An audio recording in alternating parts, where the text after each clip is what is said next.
ça démarre bien. Faudra bien que tu parles fort. Hein. Je parlerai fort, on peut se mettre un peu sur le côté si tu veux. Mais là, à l'intérieur, on n'a pas filmé. Non. On enregistre.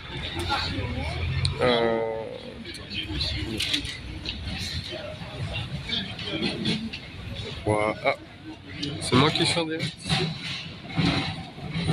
Non, c'est pas moi.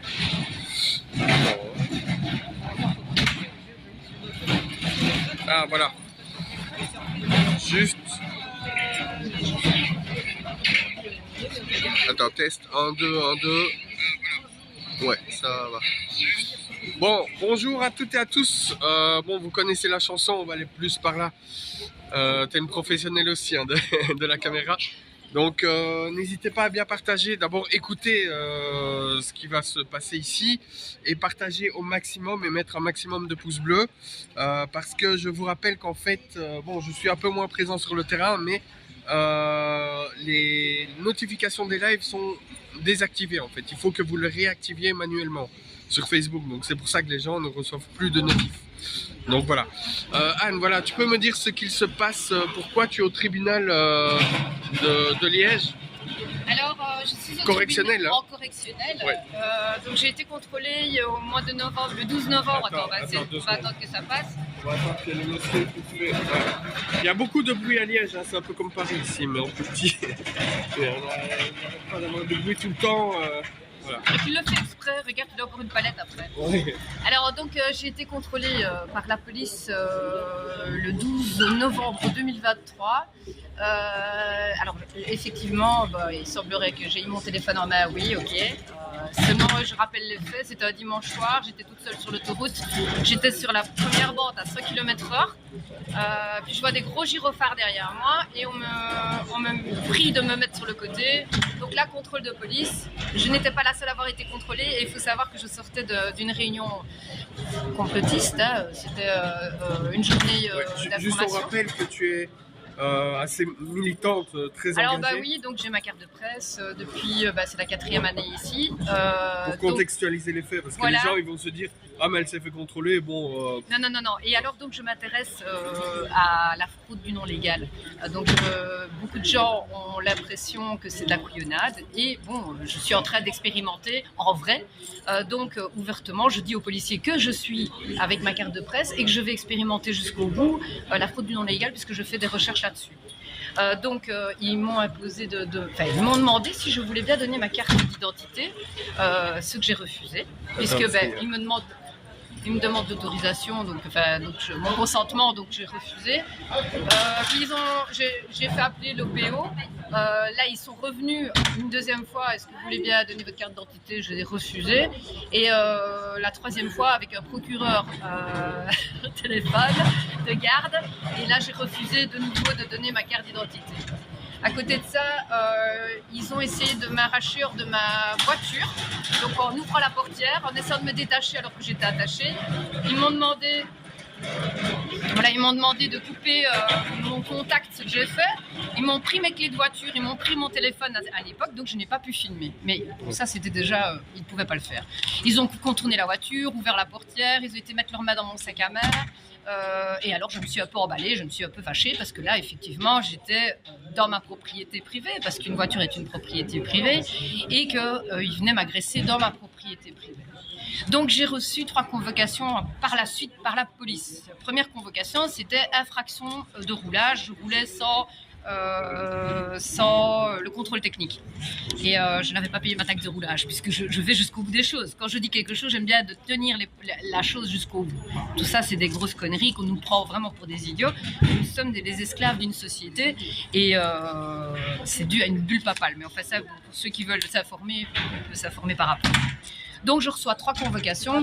Donc première et deuxième convocation, je reçois donc infraction de roulage. Donc ok, deuxième convocation, infraction de roulage. Et puis troisième convocation, je reçois, alors ça c'est intéressant, rébellion, outrage et menace. Donc ils ont changé le libellé, oui, tout simplement pour me mettre un petit peu de pression. Très interpellant. Ça veut dire qu'en fait ils se sentaient un peu acculés, puisque je ne venais pas, et ils ont commencé à me mettre la pression.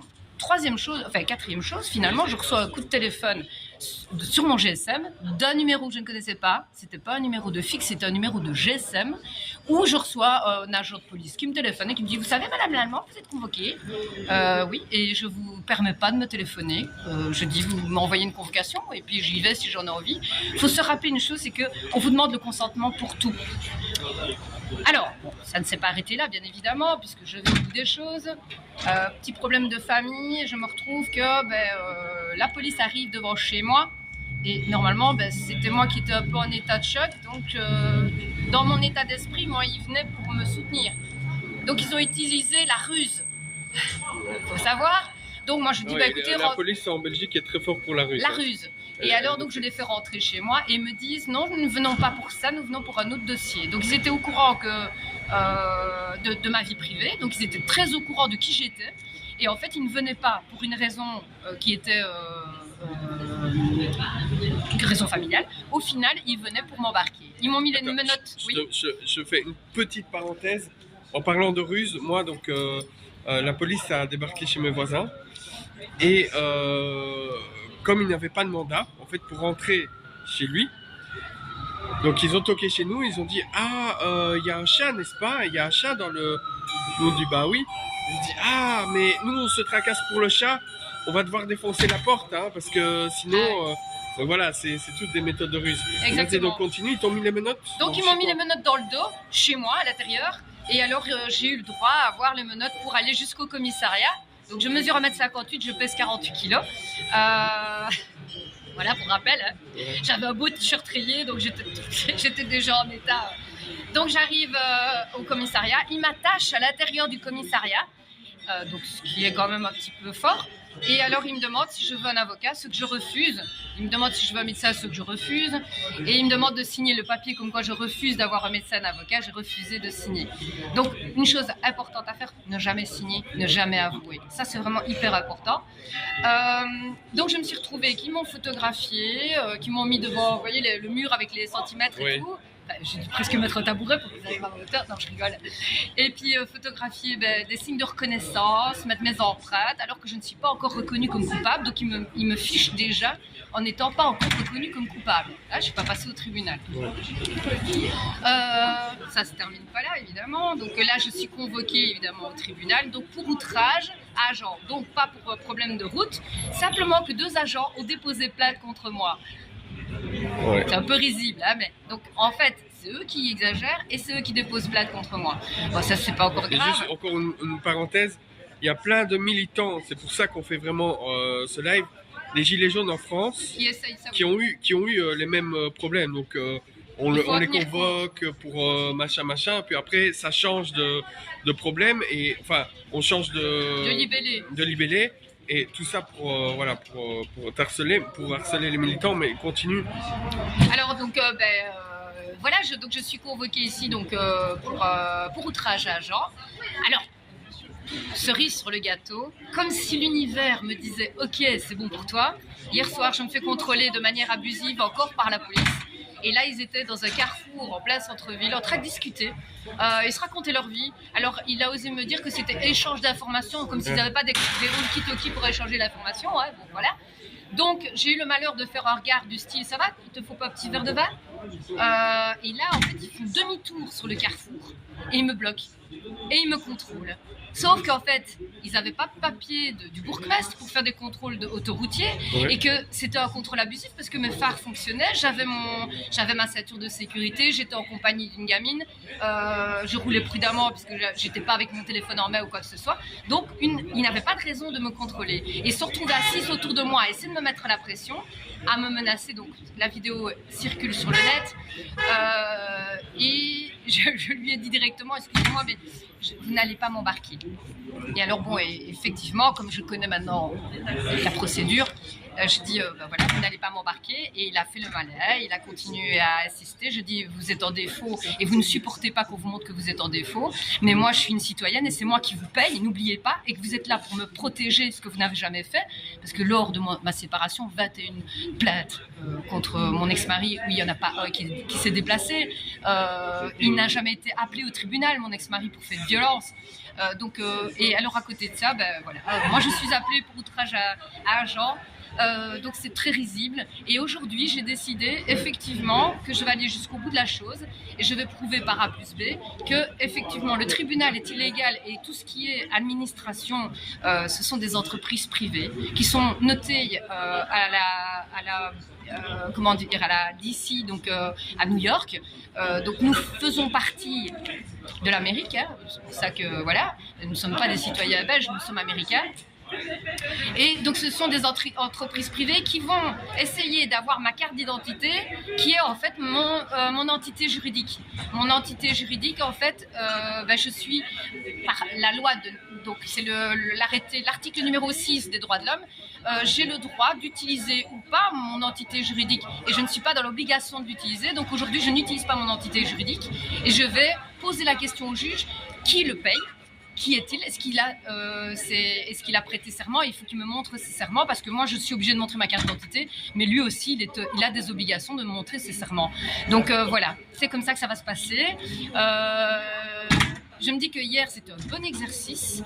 J'ai une vidéo de 37 minutes 37. Pour moi c'est un peu la numérologie, mais c'est 10-10. Je n'arrête pas d'avoir des 10-10, donc je me dis que je suis au bon endroit et au bon moment et je vais aller jusqu'au bout. Voilà, c'est tout. Alors je ne suis pas folle, je suis très ancrée, je suis juste très informée et pensez une chose, c'est que la connaissance vous libérera. C'est clair que si tout le monde se laissait faire, les choses continueront. Il faut pouvoir dire non. Maintenant, ce n'est pas, comme je dis, je n'oblige pas les gens à le faire parce qu'il faut être vraiment vachement ancré. C'est quelque chose qui demande beaucoup d'aliments. C'est pas donné à tout le monde, mais voilà, je veux dire, si vous sentez prêt, bah oui, il faut le faire petit à petit, il faut vous montrer que vous êtes des êtres souverains. N'oubliez pas qu'ils nous traitent comme des esclaves. Notre acte de naissance est au Vatican, et quand vous allez à la commune, on vous donne un extrait d'acte de naissance. Ça veut bien dire ce que ça veut dire, c'est l'extrait, c'est un morceau, on vous donne pas l'entièreté, parce que votre acte de naissance, en fait, ils l'ont même plus, ils l'ont titrisé. Ça veut dire que nous, on ramène de l'argent à l'État parce qu'on est titrisé. Donc voilà, renseignez-vous, je trouve que c'est important. Et bon voilà, moi j'ai décidé de m'affranchir de ce genre de choses. Voilà. Ok, ben, ça va. Et puis ensuite, vous verrez la suite après, si je sors. Donc si le juge sort, il sort de son bateau et c'est moi qui deviens la principale responsable. Je suis la deuxième. C'est avec la loi de l'amirauté. Et donc voilà, je reste ferme. Et là, ce sera un non-lieu. Ok, ben merci. On fera sans doute un petit débrief après. Hein. Oui, donc okay. voilà les amis. Attendez juste. Donc hop. Donc on fera un petit débrief après ici. Donc pourquoi ce live? Parce que Anne, certains d'entre vous la connaissent. Hein. Donc elle est militante active. Voilà, et comme vous l'avez entendu, on la reproche pour ça. Elle a reçu une convocation. Il faut savoir que les convocations ne sont pas obligatoires. Donc du coup, on la renvoie une deuxième convocation. Et puis le nom de la convocation a changé de nom. J'ai reçu pareil. Moi, j'ai eu pareil pour le non-port du masque. Où j'ai reçu en tout 5 convocations pour le même libellé. Le même... la même infraction, pardon. Et à chaque fois, c'était pareil. Donc, tac, tac, tac. Donc voilà, autre petit mot, effectivement je suis un peu moins présent pour l'instant sur le terrain. Bon, il faut dire que nous ne sommes pas en période de plein mouvement social, hein, ou alors des mouvements sociaux pleinement contrôlés, politiquement contrôlés, donc c'est pas intéressant vraiment pour nous. Donc du coup, ce qu'on fait nous, c'est qu'on est en train de mettre en place, ça prend plus de temps que prévu, mais des podcasts. Voilà, donc on va à chaque fois traiter d'un sujet et on va poster sous format de 1 ou 2 minutes notre avis sur différentes choses de l'actualité. Voilà. On va avoir un retour, donc un feedback après. Je vous dis que moi-même, je n'oserais pas tenir tête au juge comme elle va le faire. Donc on verra après la suite. Donc dans quelques heures. Salut! Ah oui, et n'oubliez pas d'activer vos notifications pour recevoir les lives. Voilà. Salut!